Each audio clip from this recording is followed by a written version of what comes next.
and welcome to this, another edition of the Coaching Hour podcast, brought to you in partnership with Coaches Network South Africa. I'm Paul Rotherham. Wonderful to be with you as always.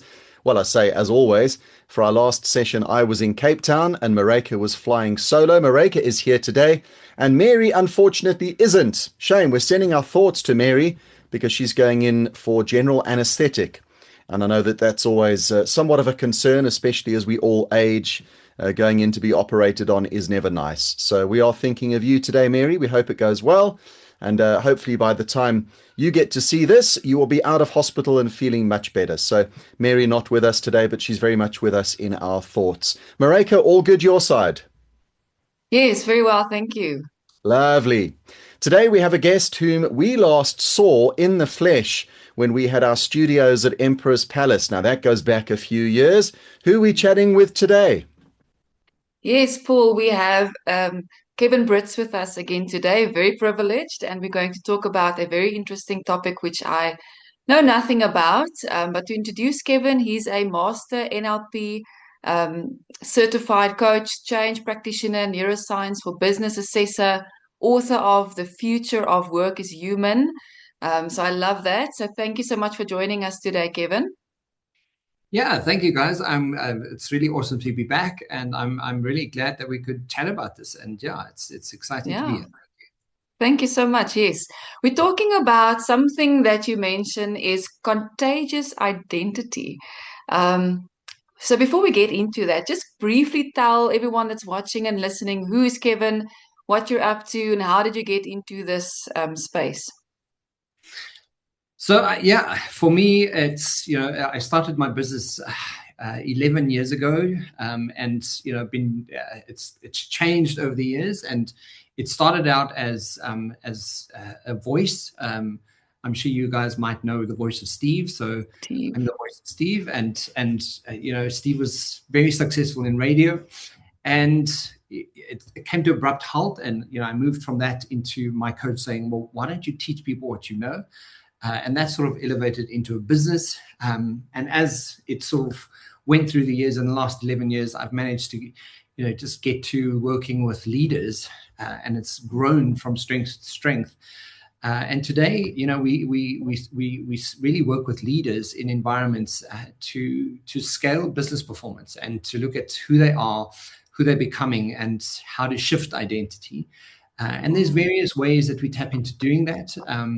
And it goes from small micro enterprise kind of identity shifts to large corporates that we work with different capacities, different corporations or organizations that sort of team up to go through these processes. But yeah, I get to work with leaders in a big capacity, and it's just the most fun thing that I've ever done in my life. Yes. I really love doing. Yeah. Well, I think there's a huge gap, or how can I say, world of work have changed, quite a lot. I can't even say in the last 10 years, maybe in the last 5, 3, even 2 years, things have changed rapidly with technology and all of that. What would you say is some of the biggest challenges that leaders actually face? Because I think they have a lot of challenges on their hands of late. Yeah, absolutely. I think and that's what, I wrote the book, The Future of Work is Human, is because, in COVID, it started out and you started seeing this obvious big shift that we had back into, remote work style. And now it's shifting back. But what is starting to really push to the fore is because AI, the agenda of AI is pushing so ferociously into the world. Mareka, I'm sure this is something that we need more connection, human connection. Like there's devices and laptops and phones are separating us to a large degree. So it's almost like we're unlearning the skills, human skills that were paramount for us to have successful businesses. And the book is based on a model from a doctor based or he was a professor based in Belgium. And he speaks about the work industry neutral growth skills, and that's being creativity, critical thinking, attention management, self-management, and social intelligence. And if you look at those 5 skills and you couple that with AI, you have a really good formula of what the future of work will look like for companies who are leaning into that and that type of leadership and that type of approach. Those types of companies are, and there's lots of evidence and there's lots of publications out there that are supporting that kind of thinking. So when you see it in that context, you go like, okay, so why is no one speaking about this? And why is not more people speaking about this? Because it's becoming very clear that we need to be able to be socially intelligent. We need to be more creative, because it's almost like AI is almost taking it away from us and it's dumbing us down. So there's critical skills that we'll need for the future of work, and especially in leadership capacity. It's interesting that the title of your work was that the future of business is human, and that was written, as you said, during COVID, in a time where, to be honest, AI hadn't really appeared on anyone's radar. I think if you're in the development side of things and working on artificial intelligence, you would obviously have known about it. But the average person 5-6 years ago hadn't even contemplated that their job might be replaced by an online platform, a piece of software, or in years to come, physical work even being replaced by, let's call them, humanoid robots. So that's interesting. You are quite ahead of your time in titling it as such, I would say, hey? Well, the thing is, Paul, what most of my work has ever been is looking down the road at, because humans, we love comfort. We love the things we know, and we love to do what we've always done, right? And when COVID happened and we suddenly went from working in person to working online, I'm like, that is not a human thing. We don't like doing that. It's not something humans do easily, and we didn't do it easily. But because of the pressure and because we had to simply just get on with it, there was such big examples of companies doing this overnight. I mean, like, one of the conversations I had with one of the universities was, they were looking at a 2-year plan of how to get all of their content online so that it was easier. And they did from a 2-year plan, they did it within 3 weeks. Mm-hmm. And you kind of go, okay, so if we're starting to pay attention to how leaders and how humans quickly adapt to change, what does that mean for the future of work? So, like, what evidence is there, and how do we know that any of this will change? And as COVID happened, and I started doing, and it took about 2 years to get some of this research done, but you start noticing that what these skills are, what we actually start needing, and those skills specifically point us into human skills. And you're like, okay, so if there's publication and there's some really supporting evidence to show that this is pointing us in this direction, it makes it really, it's an interesting topic of discussion. And now that agenda of AI sort of just informed us, and it's now pushing that even further, right? So it's come with a lot of research, but it's really pushing that agenda to a large degree. Where are you in your head regarding AI? Your thoughts on this as someone who's looked into the future seemingly for a long time. I think AI is amazing. I think if we lean into it and you make it part of your processes and use it for what it's there for, a beautiful way of thinking about AI is its augmentation. If you look at how to augment your business, AI can do that. If you look at how to augment a system, AI can do that. If you look at augmenting conversations, AI can do that. But what AI cannot do is, I cannot sit with a human to human and connect. It can give me a whole bunch of ways to do that, but I can't sit down and connect with it. So you can augment life with AI, and it can help you augment your creativity and your social skills and all these things. But for you to be able to do it is still a human thing that needs to happen. So I love AI, and I don't think it's going to replace people the way people think. Yes, it's going to do labored kind of jobs that are out there, But in the future, and there's lots of prediction on this already, that what people will start noticing about coaching, especially coaching as a topic, is people will employ coaches to sit down and talk to someone. Because it's so often like, yeah, I can find information on ChatGPT right now, but it doesn't. There's an intuition. There's a source. There's a connectivity of humans that we don't get from ChatGPT. You just don't get it.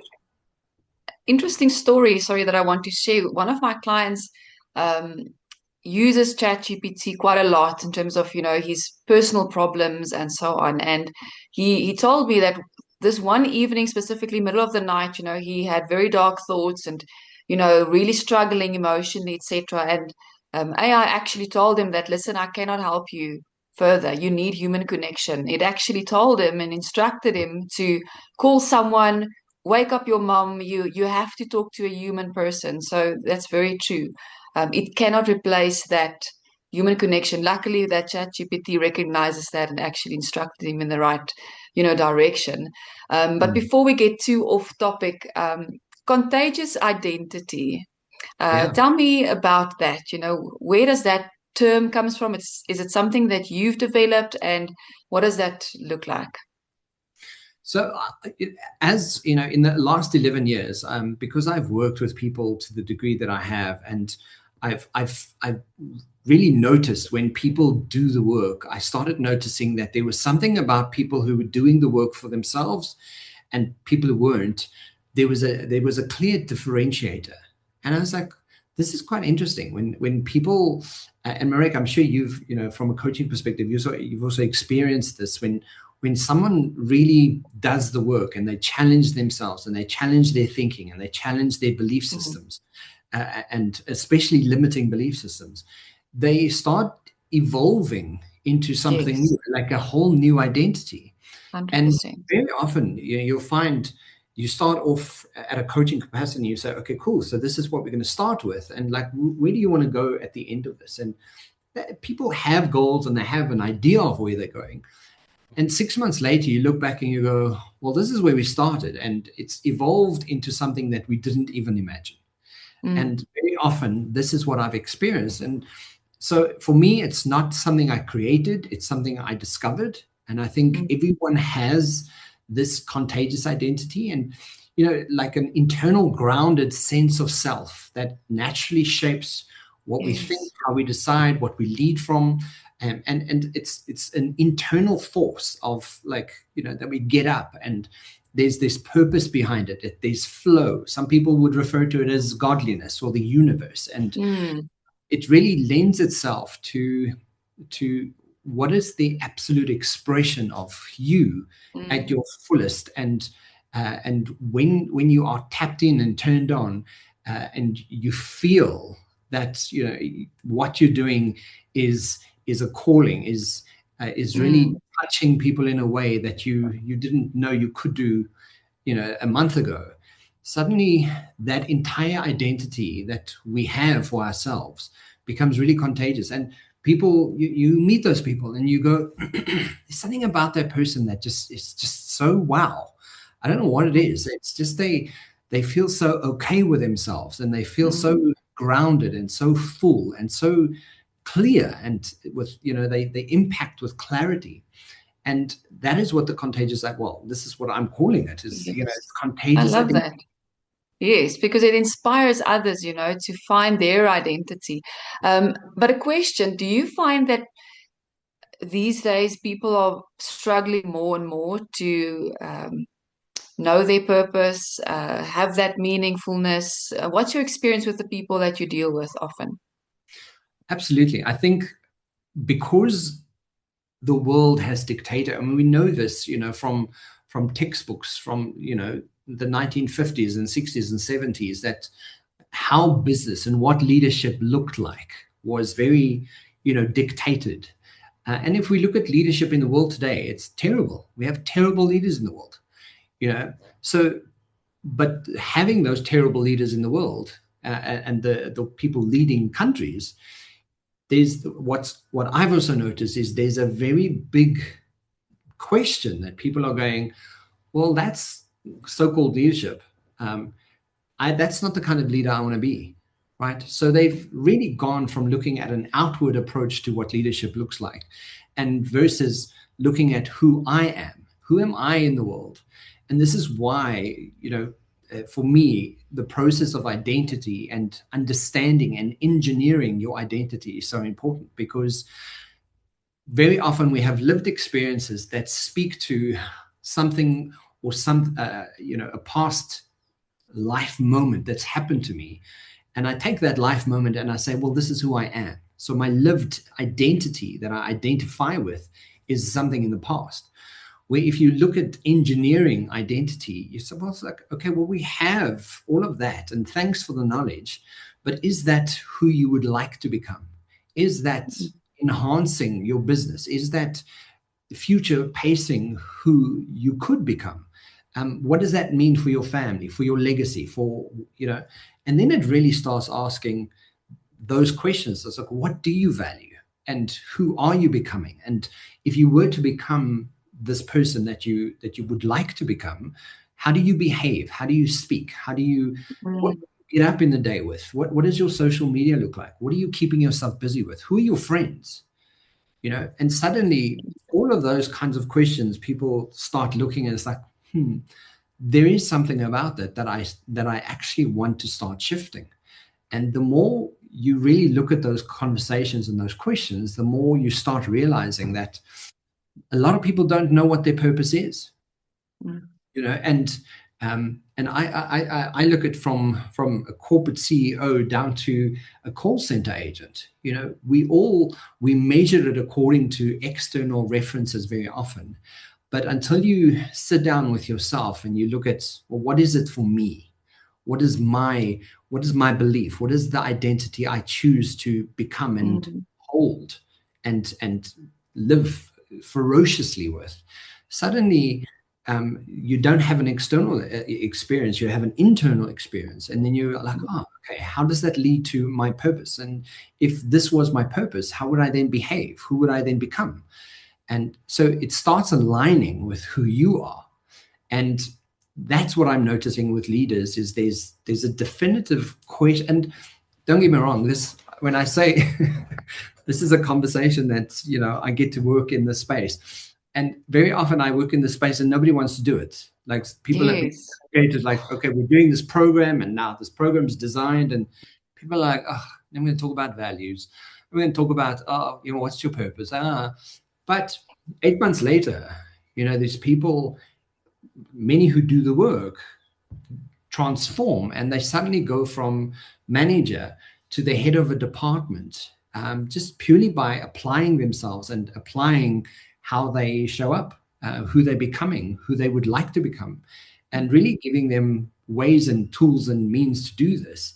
And from everything from values to needs to emotional regulation to intuition to lived experiences to look at what your story has and who you've become because of that story, and who you would like to transfer that into the future with. So yeah, it's a beautiful, fascinating process. Would you say that a lot of people are so stuck in the moment, Kevin, in the sense that they're in survival mode, they're providing for a family, they've got a job where they're literally just collecting a check at the end of the month? Do you think a lot of people are so stuck in that situation that this kind of thinking isn't even in their thought space? It's you'd almost have to give them a good shake to make them realize, hey, this is where you are, but that's where you could be. Are you finding that? Because just in listening to how you speak now, you're kind of speaking our language in the coaching world. We resonate with this. And I think people who have, to some extent, been enlightened, this is just another story that they're familiar with, and it's something they can relate to. But a lot of people they're not even in the same book, never mind on the same page. Yeah, absolutely. Well, and that's the thing, Paul. I think it's for people like us to be able to have these conversations and share and show people that there's options. And that's, but if I look at South Africa, it's dire. Like there's, there's the pressures that just earning money and just going from paycheck to paycheck and just trying to get on with life is unbelievably challenging, right? And that's true to a large degree. But part of that next conversation is, from a coaching perspective, is I'm not here to solve the world's problems. I'm here to give you, questions, some really good conversations, and say, do this and see what happens. And essentially, it's about empowerment, right? And one of the lessons I've had to learn the hard way from one of my coaches is just the question of wanting to change, and not really. So you have this life and you have, a difficulty and money and difficult relationships or whatever that is. And my coach just said to me one day, well, when now would be a good time for you to start taking yourself seriously? And just that question, you kind of lands in a way. It's like, we say we want change, but what are you willing to do for that change? You say you want a better life, but, at every other degree, you find another excuse, right? So when you start realizing it from that perspective, you go, well, is it because I identify with things being difficult? Do I identify with things being challenging? Do I identify with, that message that my mother said to me? It was like, I've had a coaching client who's actually gone through a process like this with me and realized that the language that she remembered for not being good enough was not even her own language. It was her grandmother's language, right? But until that kind of shift starts happening, you kind of go, okay, it's my life could change dramatically when I do have a sense of taking myself a little bit more seriously and putting myself out there and committing to the things that I say I want to commit to. Because it's easy to bemoan the external forces that are in the world and the crime and the economy and the government. All of these things they're easy to do, right? Until you stop doing it and you realize, okay, that's also a decision. That's also your focus. So if you were to change that focus, what would you change it to? And if you were to engineer some kind of identity that actively seeks out to live a better life, who would that become? Who would you become? And what is required of that person? So absolutely, I'm not disputing that life is hard and things are challenging. They're challenging for me, But I also, the next conversation I have with myself is like, okay, well, what do you choose to be focusing on? Marika put this out on social media and said, hey guys, we're doing this. Anyone interested? And before I even think, I was like, yes, I want to do it. Let's have a conversation. I want to tell you about contagious identity and put myself here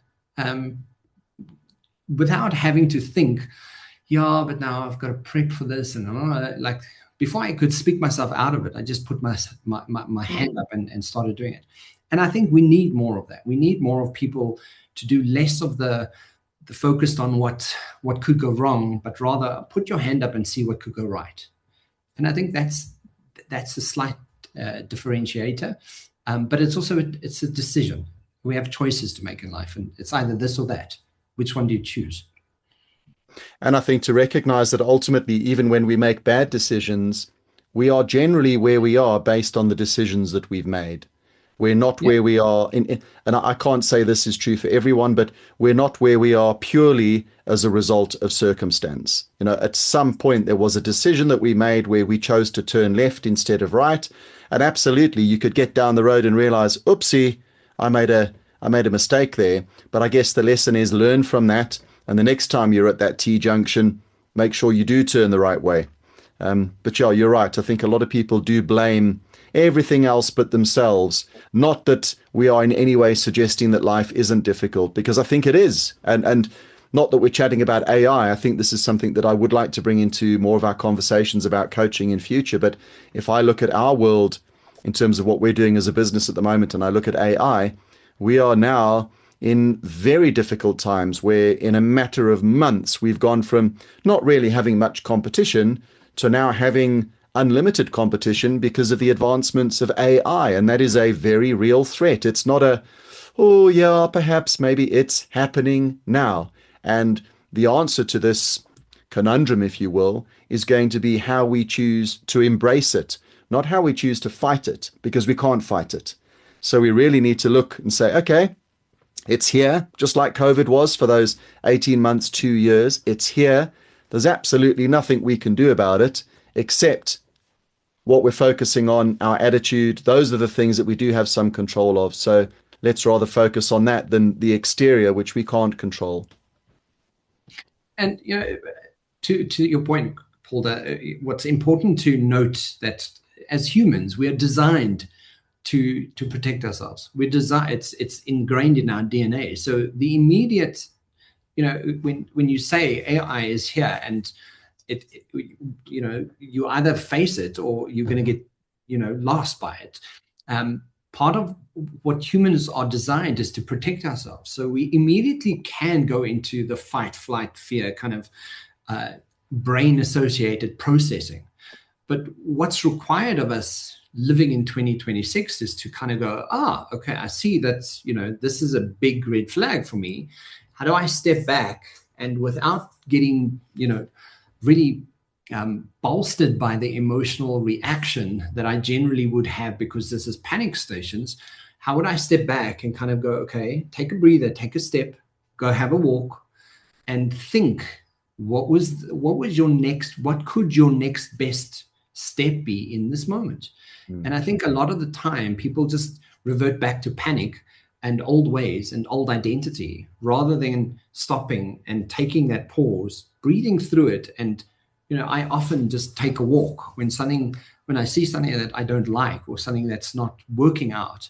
I have to pause and get up and change my environment and go, because literally from a biological perspective, your brain's literally needing to change the information it's gathering because it cannot function and find the right information in a panicked emotional state.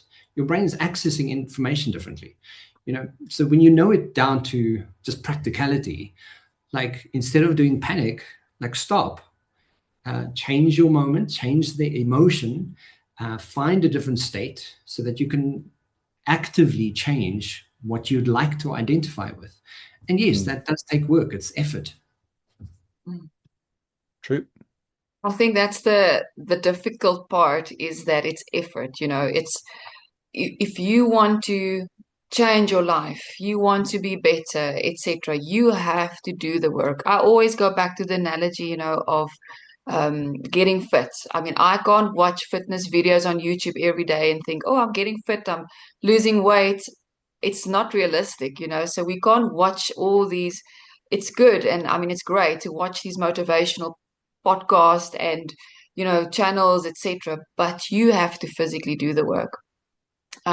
So Kevin, if someone is listening to this and they're thinking about being that identity that's contagious, to others, what are some of the tips that you could share, to our listeners and whoever is watching, that they can start doing the work and to find, or to become closer at least, to their purpose and what's meaningful to them? I think one thing that always stands out to me is to recognize the noise and to start identifying your signal. And what I mean by that is very often we're in the rat race, we're in the traffic, we're in the kids and the schools, and we're in the noise of life. And because there's so much noise, we get depleted really quickly and we don't find signal, right? We're just functioning in the noise. And a significant part of really tapping into flow and finding a little bit more comfort is to know what the signal is. And if you don't know, you're going to have to sit down, like phone me and we can chat through this and I'll help you find the signal, right? But essentially, that is one big part of really tapping into what contagious identity is for you as an individual. A second part to this is, it is never in comparison to someone else. Your contagious identity doesn't rely on the version of what your partner thinks of you, or the praise of what you get at work, or the accolades that you have hanging on your wall. It doesn't require that. What it requires is for you to really tap into who are you. It requires you to really start questioning what do I absolutely value. And if you absolutely value, you will have evidence of what you value in your immediate surroundings.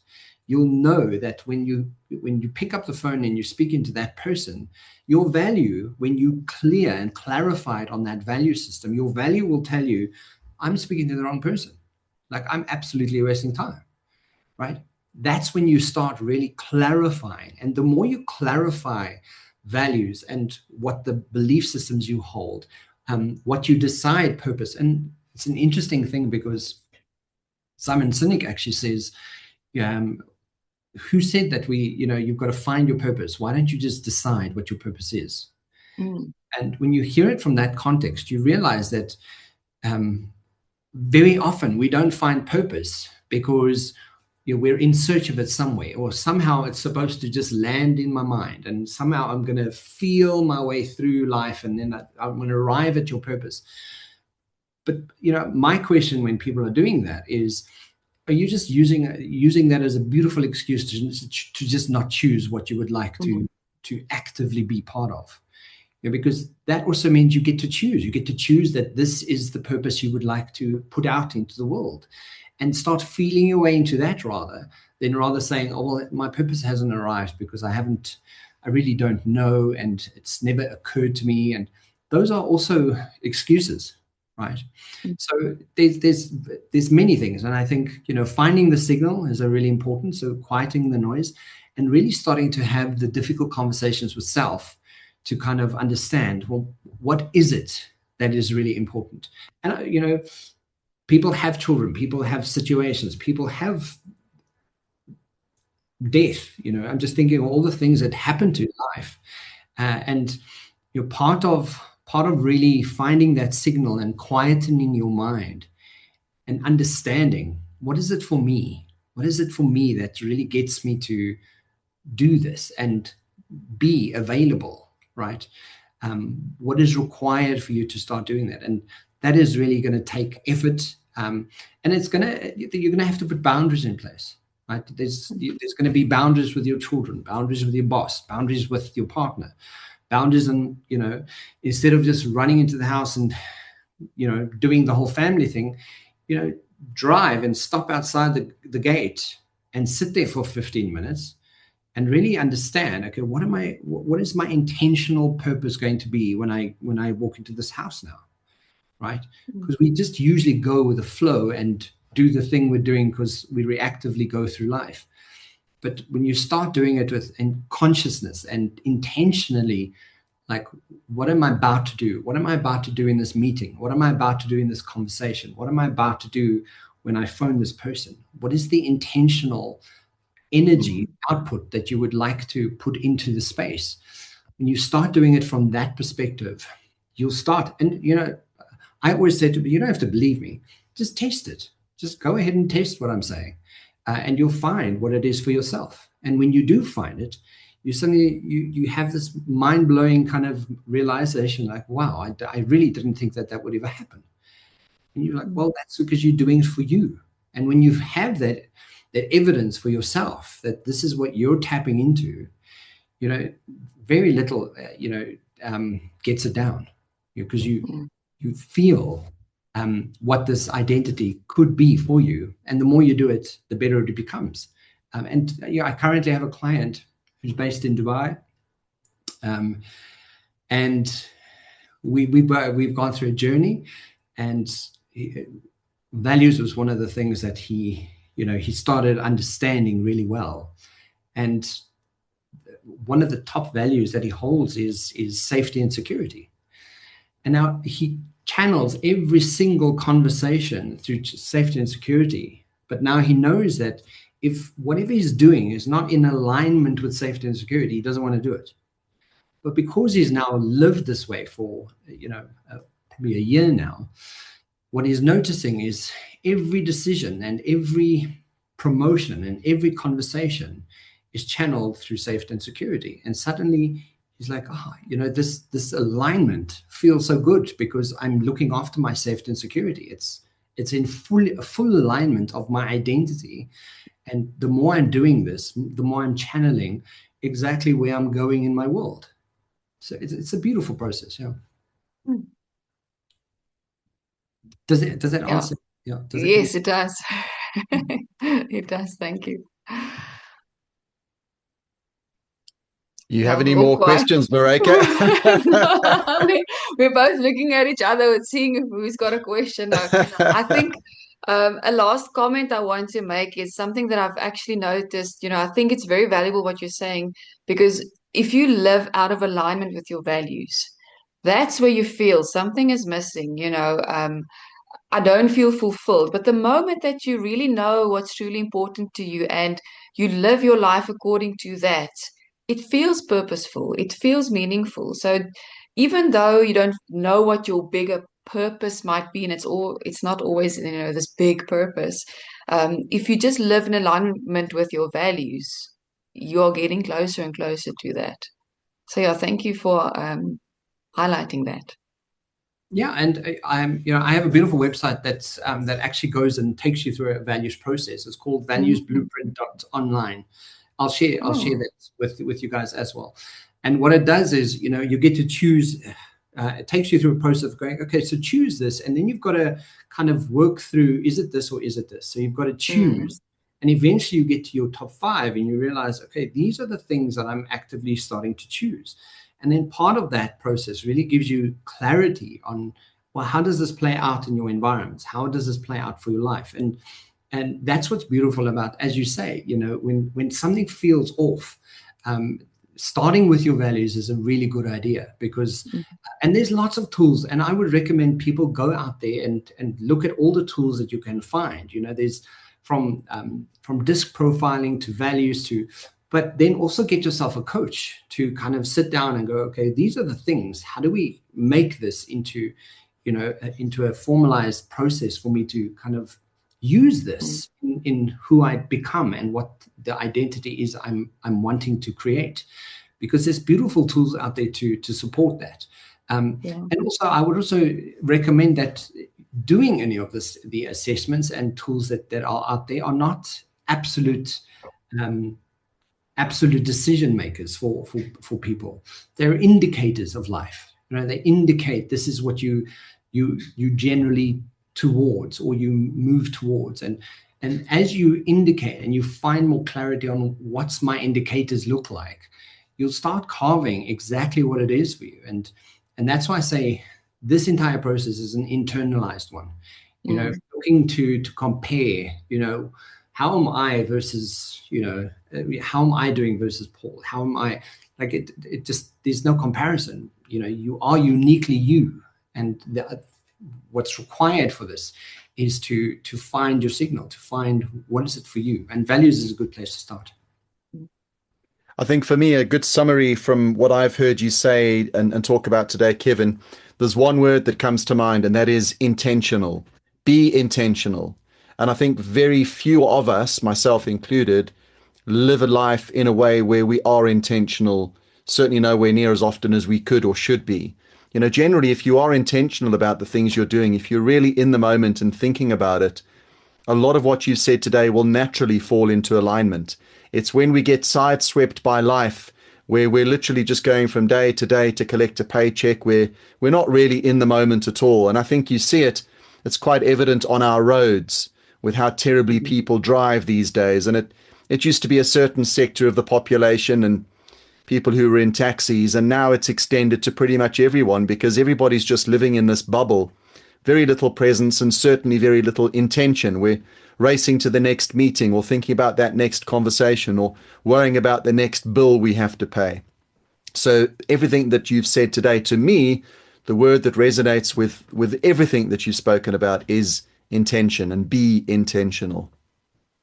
Well, and to just add to what you're saying, Paul, is there's quantum physics to support this kind of thinking, and go and research it. That which you pay attention to, when something is being paid attention to, how you pay attention to also changes, right? So the moment when you don't pay attention to, there's theories that when you don't pay attention to the reality of things, it doesn't exist. It only exists because you're actually paying attention to. So imagine going through life, being intentional about what it is you want to experience. When you're intentionally putting your focus and your energy and your entire being focused and intentional about, well, how do I do this thing? How do I tap into this thing and be intentional about it? Quantum physics says, well, because you are being intentional about it, this is more likely what you'll experience than when you just kind of reacting to the life you live, right? So yeah, I mean, there's lots of evidence to support why being intentional and self-aware and creating a life is far more tangible and in our hands than we think it is. Yeah. Kevin, it's been very insightful. I'm so grateful that you gave up your time to share it with us and our audience here on the Coaching Hour podcast. So thank you for that. It's been lovely to catch up, and we'll certainly share the Blueprint website and any other material that you share with us. So we'll make sure that we distribute that across our platforms. And of course, if you are watching this now or listening to this, or perhaps even at a later stage, and you have any questions, you can pop them in the comments section, and one of us from the Coaching Hour will get back to you if you have anything specific for Kevin. Kevin, where can we find you online? Best place would be just go to my website, leadershipbydesign.co. It's not .com, it's .co, leadershipbydesign.co. Everything is there. What I do, getting hold of me, the links and platforms and everything. So yeah, it's all there. Brilliant. Leadershipbydesign.co. Yeah. Fantastic. Kevin, thank you for your time. We appreciate you. Thank you. Thank you for having me. I'm so glad to be here. Thank you, guys. Thank you. And for you joining and watching this, thank you so much for being here. Were it not for you, we would have no purpose in putting this content together. So thank you so much for being here, Mareka. Thank you. And we'll look forward to your company in the next one. Cheers for now.